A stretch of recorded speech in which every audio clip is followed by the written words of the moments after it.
بگیریم ما خوش آمد میگیم به اتاق اعضای محترم اتاق بین المللی نویسندگان تاجیکستان، نویسندگان طبیب تاجیکستان، اتاق بین المللی نویسندگان طبیب تاجیکستان، که من میخوام با لهجه تاجیکی بگم که خیلی خوش آمدید، خوش آمدید، صفا آوردید، قدم بر روی چشمان ما گذاشتید. این جایی که الان شما تشریف دارید، اینجا باغ گیاهان دارویی تهران هست. اینجا مساحتش انقدر زیاد هست، شما 3 روز اینجا بگردید انواع اقسام گیاهان دارویی رو در اینجا ملاحظه میکنید، به اضافه انواع اقسام درختان که انشاءالله بعد از اینکه توی این رستوران پذیرایی شدید، از اون طرف که رفتیم حتی درختان اروپایی رو هم من نشان شما میدم که در کل اروپا کاشت میشه، در این باغ گیاهان دارویی موجود هست. و انشاءالله امیدوارم که با حمایت شما دوستان هر ساله 2 بار اینجا با استاد ملا ظهور ما برنامه کلاس بگذاریم و تمام گیاهشناسان و پزشکان طب سنتی، طب خلقی تاجیکستان و طب ایرانی همه در اینجا جمع بشن، با هم درباره طب صحبت بکنن. حالا دیگه طب تخصصیه، باید دکتر بقیهش رو ادامه بده. شکر زیاد. سلام علیکم. سلام علیکم بینندگان عزیز، ما امروز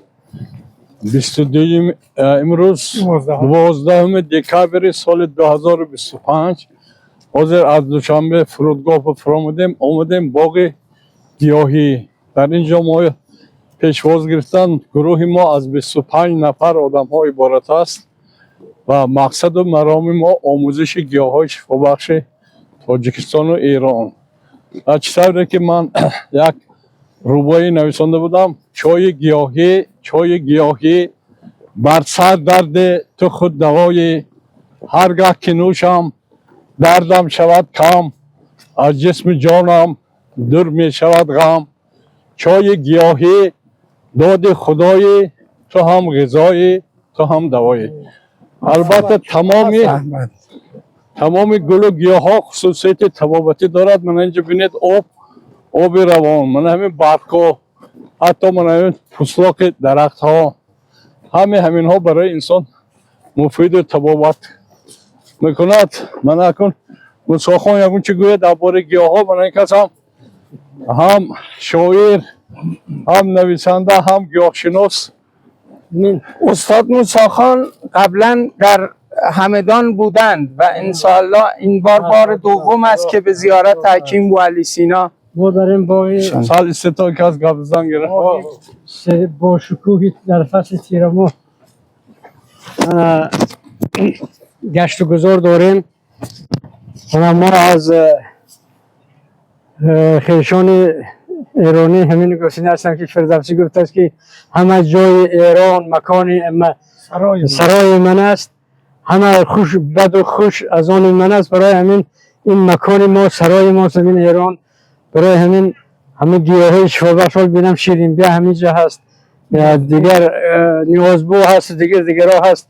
این گیاهای ایران گیاهای تاجیکستان، آدمای تاجیکستان آدمای ایرانن، همین ما دوامش گوید شما. خودتون معرفی کنه. من وقتی که ما قدم رنجه کردیم راهبری استاد منظوری تاری آور کنه تمام تاجیکستان پیش روی ما در این راه ماندیم. اول در پیش راه ما برگای زوف، برگ نیازبو، درختان گوناگون برآمد که در تاجیکستان عزیز ما هم نیز میروید. برای که ما ملت آریانی، ملت آریایی یک قوم یا ملتیم. سعدی و حافظ و فردوسی هم تاجیک است و هم ایرانی.